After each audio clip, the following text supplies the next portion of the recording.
오늘도 하나님의 은혜가 넘치기를 주님의 이름으로 축원합니다. 오늘 본문에 나오는 곡과 마곡의 전쟁은 많이 다루지 않는 내용이라고 봅니다. 그런데 곡과 마곡의 전쟁은 인류의 운명을 좌우하는 큰 전쟁이기 때문에 우리가 주목해야 할 전쟁입니다. 요즘 이스라엘의 전쟁이 일어나는 것을 보면 주님이 재림하실 마지막 때라는 생각이 듭니다. 이스라엘에 일어나는 전쟁은 세계 대전으로 확산될 소지가 다분히 있습니다. 이 지역은 세계 교통의 중심지이기 때문에 세계를 장악할 야욕을 가진 나라들이 언제나 이 지역을 장악하려고 하기 때문에 큰 전쟁이 일어나는 지역입니다. 무엇보다 성경이 이스라엘을 중심으로 쓰여졌기 때문에 세계가 이 지역을 중심으로 움직이는 것은 당연한 것입니다. 그런데 왜 자꾸 전쟁이 일어날까요? 전쟁 없이 좀 평화롭게 살 수는 없을까요? 그랬으면 좋겠지만 이 세상에 마귀가 있는 한 평화는 없습니다. 마귀는 끊임없이 전쟁을 하게 합니다. 그것을 단적으로 볼 수 있는 내용이 계시록에 나오는 곡과 마곡의 전쟁입니다.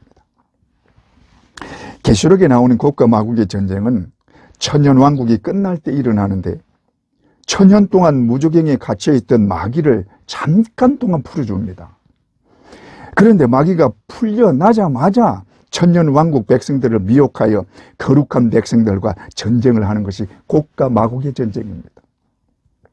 계시록 20장 7절에서 8절, 천년이 참에 사탄이 그 옥에서 놓여 나와서 땅의 사방 백성 곧 곡과 마곡을 미혹하고 모아 싸움을 붙이리니 그 수가 바다의 모래 같으리라. 사탄이 놓이자마자 사람들을 미혹하여 전쟁을 일으키게 합니다. 그러니 마귀가 있는 한 전쟁은 계속될 것입니다. 그리고 지금 일어나는 전쟁들은 결국은 큰 전쟁으로 번지게 될 것입니다. 지금 일어나는 전쟁들이 쉽게 끝나지 못하는 이유는 주위에서 도와줌으로 인해 더 커지는 양상이기 때문입니다. 그로 인해 결국에는 큰 전쟁이 될 가능성이 매우 큰 것입니다. 그리고 이것이 하나님이 그의 백성들에게 주시는 마지막 때의 경고인 것입니다. 그러므로 이 전쟁들을 보는 우리 크리스찬의 태도는 안 믿는 자들과는 달라야 합니다. 예수님이 세상 끝날에 일어날 일을 말씀하실 때 믿지 않는 자들은 세상의 끝이 와도 먹고 마시고 장가들고 시집가고 한다고 말씀하십니다. 누가복음 18장 27절에서 29절, 노아가 방주에 들어가던 날까지 사람들이 먹고 마시고 장가들고 시집가더니 홍수가 나서 그들을 다 멸망시켰으며 또 롯의 때와 같으리니 사람들이 먹고 마시고 사고 팔고 심고 집을 짓더니 롯이 소돔에서 나가던 날에 하늘로부터 유황이 피오듯 하여 그들을 멸망시켰느니라. 그러나 믿는 자들은 하나님의 경고와 마지막 징조를 알아야 하고 깨어 있어야 한다고 말씀하십니다. 마태복음 25장 13절, 그런즉 깨어 있으라. 너희는 그 날과 그 때를 알지 못하느니라. 그러므로 마지막 징조가 보이면 깨어 기도하라는 것입니다. 바로 그 마지막 징조가 지금 나타나고 있습니다. 많은 깨어있는 자들이 지금이 마지막 때라고 말하고 있습니다. 곳곳에 전쟁과 기근과 홍수로 세계적인 난리가 일어나는 것을 보면 누가 말하지 않아도 마지막 때인 것을 쉽게 짐작할 수 있습니다. 이럴 때 믿는 자들이 세상 사람들처럼 세상에 빠져 있다면 마지막에 가슴을 치며 슬피 울고 말 것입니다. 그러므로 깨어 일어나야 하고 주님 오실 날을 기다리고 사모해야 하는 것입니다. 주님은 우리가 생각하는 것보다 훨씬 더 빨리 올 수 있습니다. 그러므로 지금은 깨어 일어나야 할 때요, 기름을 예비해야 할 때입니다. 믿습니까? 우리 모두 영광 중에 다시 오시는 주님을 기쁨으로 맞이할 수 있기를 주님의 이름으로 축원합니다. 그런데 왜 하필 이때에 러시아가 전쟁을 일으켰을까요? 이것을 성경적으로 어떻게 봐야 하는지 많은 학자들이나 목사들이 여러 의견들을 말하고 있습니다. 특히 곡과 마곡의 전쟁과 연관 짓는 주장들을 많이 합니다. 그래서 이것을 좀 살펴보려고 합니다. 첫째로, 곡과 마곡은 무엇을 의미하며 어디를 말하는가? 곡과 마곡은 항상 붙어 다닙니다. 그런데 곡과 마곡이 하나가 아니라 곡은 다스리는 사람을 말하며 마곡은 나라 혹은 지역을 말합니다. 에스겔 38장 2절, 인자야 너는 마곡 땅에 있는 로스와 메섹과 두바랑 곧 곡에게로 얼굴을 향하여 그에게 예언하여. 여기에 보면 로스와 메섹과 두발이 마곡 땅에 있는데 그곳의 왕이 곡이라는 말입니다. 마곡이 처음 나오는 것은 창세기 10장 2절입니다. 10장 2절, 야베스의 아들은 고멜과 마곡과 마대와 야왕과 두발과 메섹과 디라스요. 여기에 나오는 이름들은 이들이 흩어져서 종족을 이룬 것으로, 이때에는 한 사람으로 종족을 이루고 그 종족의 이름이 곧 그 지역의 이름이 되는 것입니다. 따라서 마곡과 두발과 메섹은 야베스의 아들로 이들로 인해 그 지역이 만들어진 것입니다. 그런데 야벳과 그 아들들은 주로 북방으로 와서 터전을 마련했습니다. 흔히 야벳을 백인들의 조상으로 보는데 그 중에 오늘 본문에 나오는 마곡 땅과 로스와 메섹과 두발은 어디를 말하는가 하는 것으로 여러 논쟁들이 있습니다. 특히 로스에 대해서 영어 성경에 따라 약간의 번역의 차이가 있기 때문에 더욱 그렇습니다. NIV 영어 성경을 비롯하여 몇몇 영어 성경에는 로스를 우두머리라고 번역하여 메섹과 두발의 우두머리인 곡이라고 번역하고 있습니다. 이것은 아마 창세기에 마곡과 메섹과 두발은 있어도 로스는 없기 때문에 그렇게 보는 것이 아닌가 생각됩니다. 그러나 킹 제임스나 다른 성경은 로스를 한 지역으로 보고 로스와 메섹과 두발왕 곡이라고 번역합니다. 이런 성경 번역들 때문에 성경 무호설이 맞지 않다고 주장하기도 합니다. 그러나 성경 무호설은 원본 성경을 말하기 때문에 번역의 오류로 성경 무호가 훼손되는 것은 아닙니다. 그런데 로스를 우두머리로 해석하는 것은 고개가 좀 갸웃거려집니다. 왜냐하면 이미 왕이라는 말이 나오는데 굳이 또 우두머리라는 말이 필요한가 하는 데서 그랬습니다. 2절에 로스와 메섹과 두바랑 곧 곡이라는 말씀에서 로스를 우두머리라고 하면 우두머리와 왕이 겹치게 됩니다. 그러므로 문맥상 마곡 땅에 로스와 메섹과 두발이 있는 것으로 보는 것이 좀 더 상식적입니다. 그렇다면 에스겔에 나오는 로스와 메섹과 두발은 어디를 말하며 곡은 누구를 말하는가 하는 문제가 생깁니다. 먼저 마곡 땅의 위치입니다. 많은 학자들과 목사들이 마곡 땅을 러시아로 보는데 대체로 동의하고 있습니다. 그것은 북방 왕이 마지막 때에 이르러 영화로운 땅을 점령하는데 그 북방이 러시아이기 때문입니다. 다니엘서 11장 40절에서 41절, 마지막 때에 남방 왕이 그와 힘을 겨룰 것이나 북방 왕이 병과 마병과 많은 배로 회오리 바람처럼 그에게로 마주와서 그 여러 나라에 침공하여 물이 넘침같이 지나갈 것이요 그가 또 영화로운 땅에 들어갈 것이요. 영화로운 땅은 이스라엘을 말합니다. 그런데 이 북방이 러시아 땅인 마곡이며 북방 왕은 곡을 말한다는 것입니다. 그것이 에스겔 39장 1절에서 2절에 북쪽 끝에서부터 나온다고 하기 때문인데 1절에서 2절, 그러므로 인자야 너는 곡에게 예언하여 이르기를 주 여호와께서 말씀하시되 로스와 메섹과 두발 왕 고가 내가 너를 대적하여 너를 돌이켜서 이끌고 북쪽 끝에서부터 나와서 이스라엘 산 위에 이르러. 여기에 나오는 북쪽 끝은 러시아를 말한다고 합니다. 그래서 로스는 러시아를 일컫는다고 말합니다. 로스는 루스에서 온 말이라고 하는데 러시아가 루스족에 의해서 생겨났습니다. 그 역사를 다 살필 시간은 없고, 그래서 러시아라는 말이 루스의 나라라는 뜻이라고 합니다. 또 러시아의 동의어가 로시아입니다. 따라서 로스는 러시아라고 볼 수 있는 것입니다. 또 메색은 모스크바를 말하는데 메색은 히브리어로 메스케우 혹은 메스헤우라고 발음할 수 있습니다. 그런데 모스크바의 원래 명칭이 모스케우 혹은 모스헤우라고 합니다. 따라서 메색은 모스크바라고 볼 수 있는 것입니다. 또 두발은 러시아의 두볼스크를 말하는데 두볼스크는 시베리아 주의 중심지로 시베리아의 주의 주도라고 합니다. 또 두볼스크는 거대한 군사기지가 있는 군사적 요충지입니다. 그래서 로스와 네색과 두발을 러시아라고 보는 것입니다. 다음으로 그러면 곡은 과연 누구냐 하는 문제입니다. 이 곡에 대해서 여러 가지 설들을 내놓고 있습니다. 그러나 이 곡이 누군지는 아직은 알 수 없습니다. 어떤 분들은 러시아의 대통령으로 보기도 하지만 아직은 구체적으로 알 수 없으며 마지막 7년 대환란 때에 등장하는 적 그리스도와 곡이 같은 인물인지도 구체화할 수 없습니다.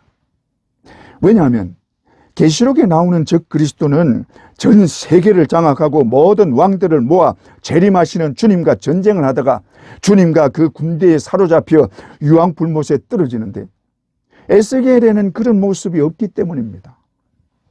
계시록 19장 20절 짐승이 잡히고 그 앞에서 표적을 행하던 거짓 선지자도 잡혔으니 이 둘이 산채로 유황불 붙는 못에 던져지고. 그런데 곡은 다르게 말하는데 에스겔 39장 11절 그날에 내가 곡을 위하여 이스라엘 땅 곧 바다 동쪽 사람이 통행하는 골짜기를 매장지로 주리니. 그런데 이 곡이 군대를 이끌고 이스라엘을 쳐들어옵니다. 에스겔 38장 7절에서 8절 너는 스스로 예비하되 너와 내게 모인 무리들이 다 스스로 예비하고 너는 그들의 우두머리가 될지어다. 여러 날 후 곧 말년에 네가 명령을 받고 그 땅 곧 오래 황폐되었던 이스라엘 산에 이르리니 그 땅 백성은 칼을 벗어나서 여러 나라에서 모여 들어오며 이방에서 나와 평안히 거주하는 중이라. 네가 올라오되 너와 내 모든 때와 너와 함께한 많은 백성이 광풍같이 일고 구름같이 땅을 덮으리라. 이게 마지막 때 일이라면 곡이 이끌고 오는 군대는 세계적인 군대요. 그 군대를 이끌고 오는 곡은 세계적인 연합 군대를 이끄는 인물일 것입니다. 그러나 아직은 그런 인물이 나오지 않고 있습니다. 하지만 요즘 세계 정세를 보면 언제 이런 인물이 나올지 모르며 우리 예상보다 더 빨리 등장할지도 모릅니다. 따라서 지금 현재는 이 곡을 알 수 없지만 그러나 분명한 것은 러시아가 현재 전쟁을 일으켰다는 것입니다. 이것이 설사 곡과 마곡의 전쟁이 당장 일어나지 않을지라도 이미 징조가 시작되었다는 것입니다. 그러므로 믿는 우리는 이것을 대수롭지 않게 받아들이지 말아야 합니다. 이 마지막 전쟁에서 여러분은 어느 편에 설 것입니까? 만약에 지금 마지막 전쟁이 일어나고 지구에 종말이 온다면 절대로 멸망받는 자리나 세상에 가까이 하는 자리에 서는 어리석은 자가 되어서는 안 되는 것입니다. 주의 군병된 우리는 주님의 편에 서서 주님과 함께 사탄의 세력과 담대히 싸워야 하는 것입니다. 그러므로 머뭇거리지 마세요. 여러분, 우리의 대장은 하늘과 땅의 권세를 가지신 예수 그리스도이십니다. 그러므로 우리는 주님과 함께 언제나 승리합니다. 믿습니까? 우리 모두 주님과 함께 언제나 승리하는 믿음의 용사들이 되시기를 주님의 이름으로 축원합니다. 둘째로, 곡과 마곡의 전쟁은 언제 일어나는가? 곡과 마곡의 전쟁은 에스겔과 요한계시록 두 곳에 나옵니다. 그런데 에스겔과 계시록에 나오는 곡과 마곡의 전쟁이 같은 것을 말하는 것이 아니라는 것입니다. 왜 그렇게 보느냐 하면 계시록에 나오는 곡과 마곡의 전쟁은 천년왕국이 지난 후 사탄이 잠시 노임을 받고 사람들을 미혹하여 주님의 백성들과 대적하는 전쟁이지만 에스겔에 나오는 곡과 마곡의 전쟁은 천년왕국 전에 일어나는 마지막 전쟁을 묘사하고 있기 때문입니다. 그런데 왜 똑같은 이름으로 나오느냐 하면 이 곡과 마곡은 세상을 대표하는 세력이요 인류의 최종적인 전쟁을 일컫는 말로 나오기 때문에 같이 사용되는 것으로 보입니다. 그러나 각각 다른 전쟁으로 봐야 합니다. 에스겔에 나오는 곡과 마곡 전쟁과 요한계시록의 내용을 비교해보면 먼저 에스겔에 나오는 곡과 마곡의 전쟁은 마곡이 어딘지를 분명히 알 수 있습니다.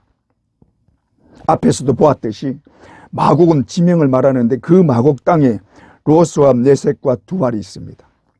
그러므로 천년왕국 전인 것입니다.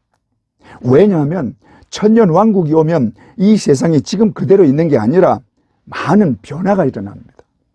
계시록 16장 19절에서 20절 큰 성이 세 갈래로 갈라지고 만국의 성들도 무너지니 큰 성 바벨론이 하나님 앞에 기어가신 바 되어 그의 맹렬한 진노의 포도주 잔을 받으며 각 섬도 없어지고 산악도 간데 없더라. 이 모습은 마지막 전쟁인 아마겟돈 전쟁이 끝난 후의 모습입니다. 이 지구가 지진과 천재 지변으로 갈라지고 섬도 사라지고 산도 없어지는 것입니다. 그리고 아마겟돈 전쟁이 끝나고 천년왕국으로 들어가기 때문에 이때는 세상에 있던 도시나 나라들이 제대로 있을 수가 없는 것입니다. 따라서 마곡 땅과 로스와 네색과 두발이 나온다는 것은 천년왕국이 지난 후에 곡과 마곡의 모습이 아닌 것입니다. 다음 계시록에 나오는 곡과 마곡의 전쟁입니다. 계시록의 곡과 마곡은 구체적으로 나와 있지 않습니다. 그게 왜 그러냐면 계시록을 주신 목적과 좀 다른 내용의 말씀이기 때문이라고 봅니다. 계시록을 우리에게 주신 목적은 믿는 자들에게 회개하고 자기 옷을 빨게 하기 위한 것이기 때문에 깨어있게 하고 기도하게 하기 위한 것입니다. 또 천국이 분명히 있다는 것과 우리가 그 천국에서 영원한 생명을 얻어 영원히 영광 중에 사는 소망을 주는 것입니다. 그러나 천년왕국 후의 곡과 마곡 전쟁은 이런 것과 맥을 같이 하는 것이 아니기 때문에 구체적으로 알려줄 필요가 없는 것입니다. 그래서 계시록에서는 그런 일이 있다는 정도로 짧게 언급하고 있는 것입니다. 계시록 20장 7절에서 9절 천년이 참해 사탄이 그 옥에서 놓여 나와서 땅의 사방 백성 곧 곡과 마곡을 미혹하고 모아 싸움을 붙이리니 그 수가 바다의 모래 같으리라. 그들이 지면에 널리 퍼져 성도들의 진과 사랑하시는 성을 두르매 하늘에서 불이 내려와 그들을 태워버리고. 이렇게 짧게 나오는 것은 우리가 구체적으로 알아야 할 필요가 없기 때문입니다. 그런데 한 가지 궁금한 것은 천년왕국에 들어가는 자들은 다 주님을 믿는 자들이며 악이나 죄가 없는 때입니다. 그런데 어떻게 사탄이 놓이자마자 땅의 사방 백성을 미혹하고 바다의 모래같이 엄청난 수의 곡과 마곡을 만들 수 있느냐 하는 것입니다. 여기서 우리가 알아야 하는 것은 천년왕국에 들어가는 자들 중에 이 땅에 살아있던 자들, 즉 하나님의 보호주에서 보호를 받다가 천년왕국에 들어가는 자들은 그곳에서도 자녀를 낳는 것입니다. 이사야 65장 23절 그들이 생산한 것이 재난을 당하지 아니하리니 그들은 여호와의 복된 자의 자손이요 그들의 후손도 그들과 같을 것입니다. 이 말씀은 천년왕국에 대한 예언인데 이사야 65장 17절에서 25절까지가 그 예언의 내용입니다. 그 중에 23절에 자손이 태어나고 그들의 후손도 태어난다는 것입니다. 그런데 이 기간이 1000년 동안이기 때문에 그 후손들이 엄청나게 많은 것입니다. 그러므로 비록 죄가 없는 곳이지만 그 후손 중에 사탄에게 미혹되는 자들이 많이 나오는 것입니다. 우리가 알다시피 아담도 죄가 없는 에덴 동산에 살았지만 사탄의 유혹에 넘어진 것입니다. 그런데 계시록에 나오는 것과 달리 에스겔에 나오는 곡과 마곡의 전쟁은 현재 우리가 사는 이 땅에서 일어나는 전쟁인 것입니다. 에스겔의 곡과 마곡 전쟁은 고기 세계의 수많은 무리를 이끌고 영화로운 땅 이스라엘에 들어갑니다. 그러므로 에스겔의 곡과 마곡 전쟁은 현재 이 세상, 다시 말해 천년 왕국이 도래하기 전에 일어나는 전쟁인 것입니다. 그런데 어떤 분들은 에스겔의 곡과 마곡 전쟁을 유브라데 전쟁인 세계 3차 대전으로 보는 분도 계십니다. 사실 유브라데 전쟁은 지금까지 있어온 어떤 전쟁보다 큰 전쟁입니다. 왜냐하면 지금까지 전쟁을 위해 결박해 두었던 네 천사를 놓아줌으로 사람 3분의 1이 죽는 전쟁이기 때문입니다. 계시록 9장 15절, 네 천사가 놓였으니 그들은 그 년 월 일시에 이르러 사람 3분의 1을 죽이기로 준비된 자들이더라. 17절에 18절, 이 같은 환상 가운데 그 말들과 그 위에 탄 자들을 보니 불빛과 자줏빛과 유황빛 호심경이 있고 또 말들의 머리는 사자머리 같고 그 입에서는 불과 연기와 유황이 나오더라. 이 세 재앙 곧 자기들의 입에서 나오는 불과 연기와 유황으로 말미암아 사람 3분의 1이 죽임을 당하더라. 이게 유브라데 전쟁입니다. 여기 불과 연기와 유황을 세 재앙이라고 하는데 이것이 핵폭탄에 의한 재앙으로 보는 것입니다. 이 큰 전쟁을 네 천사가 일으키는데 네 천사에 의한 네 개의 세력이 부딪혀서 세계 인구의 3분의 1이 죽는 엄청난 전쟁입니다.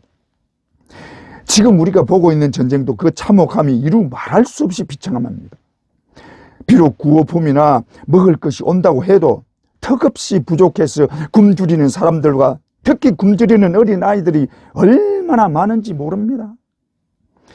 우리는 뉴스로 그것을 보고 있지만 실제로 겪는 자들은 얼마나 고통스럽겠어요.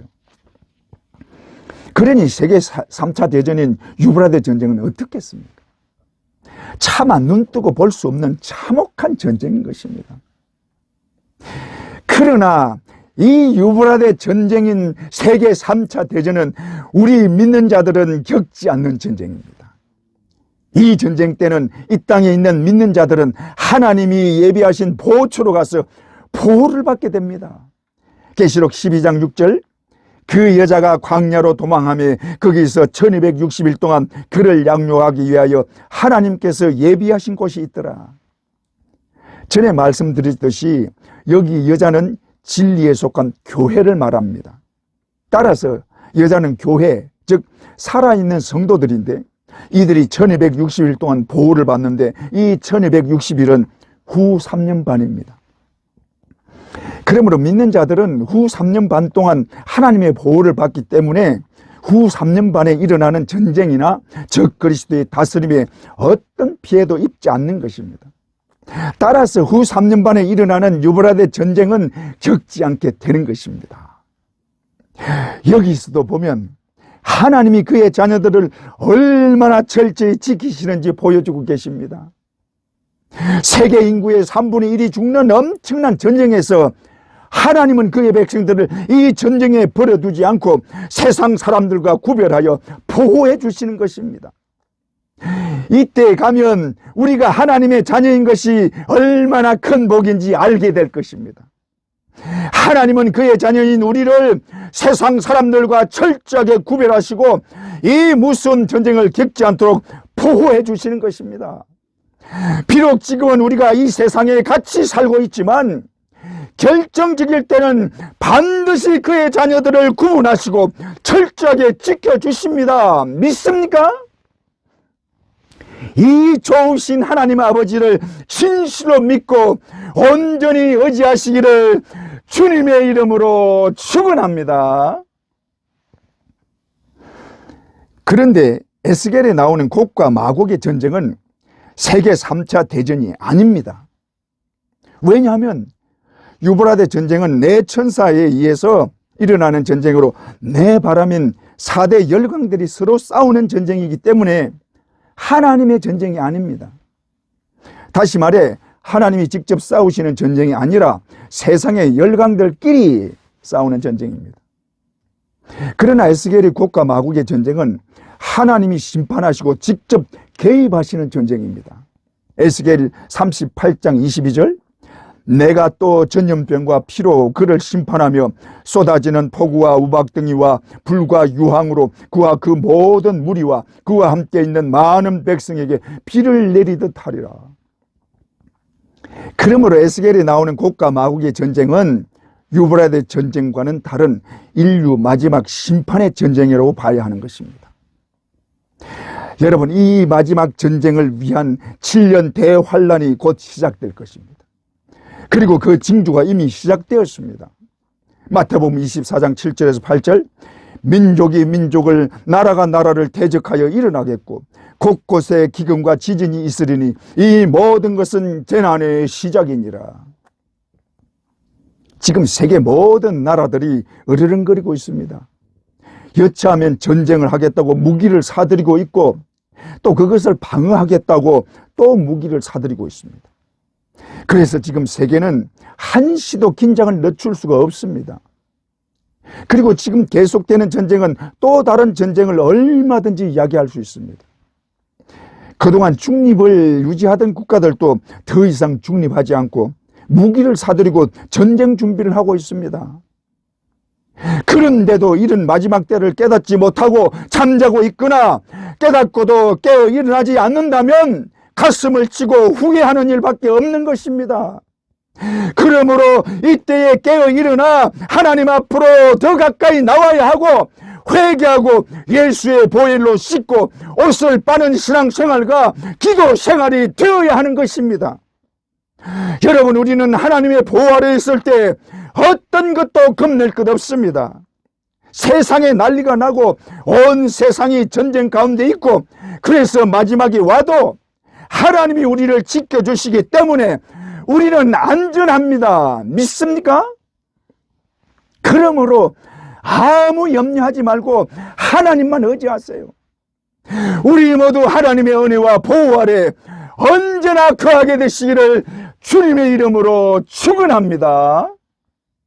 셋째로 아마겟돈 전쟁과 곡과 마곡의 전쟁입니다. 아마겟돈 전쟁과 곡과 마곡의 전쟁은 같은 전쟁인가 다른 전쟁인가 하는 것을 좀 살펴보려고 합니다. 에스겔에 나오는 곡과 마곡의 전쟁은 계시록에 나오는 곡과 마곡의 전쟁과 다르다고 말씀드렸습니다. 에스겔의 곡과 마곡의 전쟁은 천년 왕국 전에 이 땅에 임하는 큰 전쟁으로 하나님이 심판하시는 전쟁입니다. 반면에 계시록의 곡과 마곡의 전쟁은 천년 왕국 후에 일어나는 전쟁입니다. 그러므로 이름은 같아도 서로 다른 전쟁입니다. 또 에스겔의 곡과 마곡의 전쟁은 유브라데 전쟁과도 다른 전쟁입니다.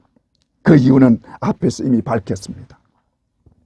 그렇다면 마지막 심판의 전쟁인 이 곡과 마곡의 전쟁은 결국 아마겟돈 전쟁을 말한다고 볼 수밖에 없는 것입니다. 이것을 좀 살펴보면 에스겔이 예언하는 곡과 마곡의 전쟁 양상은 하나님이 곡의 군대를 심판하는 것으로 나옵니다.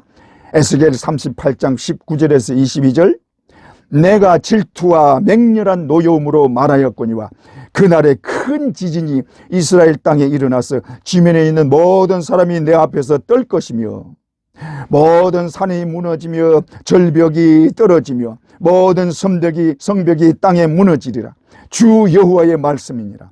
내가 내 모든 산 중에서 그를 칠 칼을 부르리니 각 사람이 칼로 그 형제를 칠 것이며 내가 또 전염병과 피로 그를 심판하며 쏟아지는 폭우와 큰 우박등이와 불과 유황으로 그와 그 모든 무리와 그와 함께 있는 많은 백성에게 비를 내리듯 하리라. 이 말씀은 곡을 심판하겠다는 말씀입니다. 여기에 나오는 내용은 계시록에 나오는 7 대접 심판 때의 셋째 화의 마지막 모습과 같은 모습입니다. 계시록 16장 17절에서 20절, 7째 천사가 그 대접을 공중에 쏟음에 큰 음성이 성전에서 보좌로부터 나서 이르되 되었다 하시니 번개와 음성들과 우레 소리가 있어 또 큰 지진이 있어 얼마나 큰지 사람이 땅에 있어온 이래로 이같이 큰 지진이 없었더라.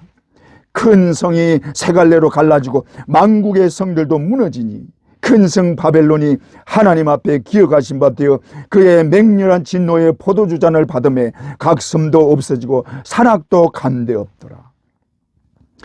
이것이 셋째 화의 모습입니다.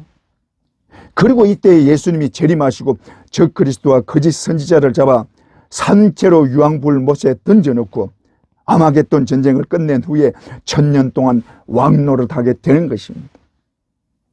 그런데 이 말씀과 에스겔에 나오는 곡과 마곡의 전쟁이 그 내용이 거의 똑같습니다. 단지 차이는 하나님이 직접 싸우신다는 것과 재림하시는 예수님이 싸우시는 것입니다. 이것은 구약의 내용과 신약의 차이로 구약에는 예수 그리스도가 오시기 전이기 때문에 그런 것입니다. 그러므로 에스겔의 곡과 마곡의 전쟁은 아마겟돈 전쟁의 모습이 되는 것입니다. 그런데 우리가 알다시피 계시록에 아마겟돈 전쟁이라는 말은 없습니다. 단지 아마겟돈이라는 지명이 나올 뿐입니다. 계시록 16장 16절 새 영이 히브리어로 아마겟돈이라 하는 곳으로 왕들을 모으더라. 그리고 재림하시는 예수님과 그를 따르는 하늘 군대와 적 그리스도와 그 세력들 그리고 그를 따르는 모든 왕들과 이 아마겟돈에서 싸우기 때문에 아마겟돈 전쟁이라고 하는 것입니다. 그런데 이 전쟁의 양상을 보면 전쟁이 아니라 심판의 모습인데 사람이 살아온 이래로 가장 큰 지진이 일어나서 땅이 세 갈래로 갈라집니다. 요즘 전문가들이 말하기를 조만간에 엄청난 지진이 올 것이라고 예상합니다. 지금 세계에 일어나는 지진의 크기는 진도 7 안팎입니다. 이 정도에도 건물이 무너지고 많은 사람이 죽고 있습니다. 그런데 셋째 화에 일어나는 지진은 사람이 살아온 이래로 가장 큰 지진이므로 진도로 치면 진도 12 이상 그보다 더 큰 지진일 것입니다. 아직까지 지구에 진도 12 이상의 지진이 일어난 적은 없다고 합니다. 기상청 자료에 의하면 진도 11대 어떤 현상이냐? 대부분의 건물이 파괴되고 기차 선로가 다 휘어져 버립니다. 그리고 진도 12에는 모든 것이 파괴되고 지표면이 다 뒤틀리고 물체가 공중으로 솟아오르고 땅이 완전히 갈라진다고 합니다. 그러나 아마겟돈 전쟁 때 나타나는 큰 지진은 이런 진도를 뛰어넘어서 땅이 세 갈래로 완전히 갈라져 버리는 것입니다. 그리고 섬이 없어지고 산악도 더 이상 보이지 않는 것입니다. 섬이 가라앉아 버리고 땅도 속으로 들어가는 현상입니다. 그래서 세상 사람들이 제대로 살 수 없는 지경에 이르러 차라리 바위들이 자기 위에 떨어지기를 원하는 지경에 이르는 것입니다. 계시록 6장 15절에 17절 땅의 임금들과 왕족들과 장군들과 부자들과 강한 자들과 모든 종과 자유인이 굴과 산들의 바위 틈에 숨어 산들과 바위에게 말하되 우리 위에 떨어져 보좌에 앉으신 이의 얼굴에서와 그 어린 양의 진노에서 우리를 가리라. 그들의 진노에 큰 날이 이르렀으니 누가 능히 서리요 하더라. 그만큼 하나님의 진노의 날이 무서운 것입니다. 그러나 그럼에도 멸망받을 세상 사람들은 회개는 고사하고 오히려 하나님을 비방하고 있습니다. 계시록 16장 21절 또 무게가 1 달란트나 되는 큰 우박이 하늘로부터 사람들에게 내리매 사람들이 그 우박의 재앙 때문에 하나님을 비방하니 그 재앙이 심히 큼이더라. 이게 구원받는 자들과 멸망받는 자들의 차이인 것입니다. 세상 사람들은 하나님의 진노에 대해서 오히려 비방하고 욕하고 대적합니다. 그래서 망하는 것입니다. 그러나 구원받은 우리는 회개하고 하나님 앞에 가까이 나가기를 원하고 하나님의 도우심을 간절히 원합니다. 하나님은 자기에게 나오는 자들과 자기에게 도움을 구하는 자를 절대로 외면하지 않으시고 완벽하게 지키시고 보호해 주십니다. 여러분, 하나님은 그를 찾는 자를 절대로 망하게 하지 않고 반드시 보호해 주십니다. 믿습니까? 그런데 에스겔의 곡과 마곡의 전쟁이 아마겟돈 전쟁이라면 곡이라는 마곡의 왕이 과연 적그리스도인가 하는 의문이 생깁니다. 물론 계시록에 나오는 적그리스도는 적그리스도라고 하지 않고 짐승이라고 표현합니다. 계시록 13장 1절 내가 보니 바다에서 한 짐승이 나오는데 뿔이 10이요 머리가 7이라. 그 뿔에는 10왕관이 있고 그 머리들에는 신성모독하는 이름들이 있더라. 여기 바다에서 나오는 짐승을 흔히 적그리스도라고 부르는 것입니다. 그런데 이 짐승이 에스겔에 나오는 곡과 같은 인물인가 하는 것입니다. 계시록에 나오는 짐승은 짐승의 표로 경제권을 장악하고 그로 인해 모든 사람들을 굴복시키고 다스리는 자가 됩니다. 그리고 재림하시는 예수 그리스도와 그 세력에게 맞서 싸우기 위해 왕들을 아마겟돈으로 불러 모으고 전쟁을 합니다. 그러나 곡은 계시록의 짐승처럼 짐승의 표나 짐승의 우상을 만들어서 절하게 하는 모습은 없습니다. 다만 곡이 이스라엘을 치러 오는데 이 곡을 하나님이 대적하는 것은 짐승을 대적하는 것과 같은 모습입니다.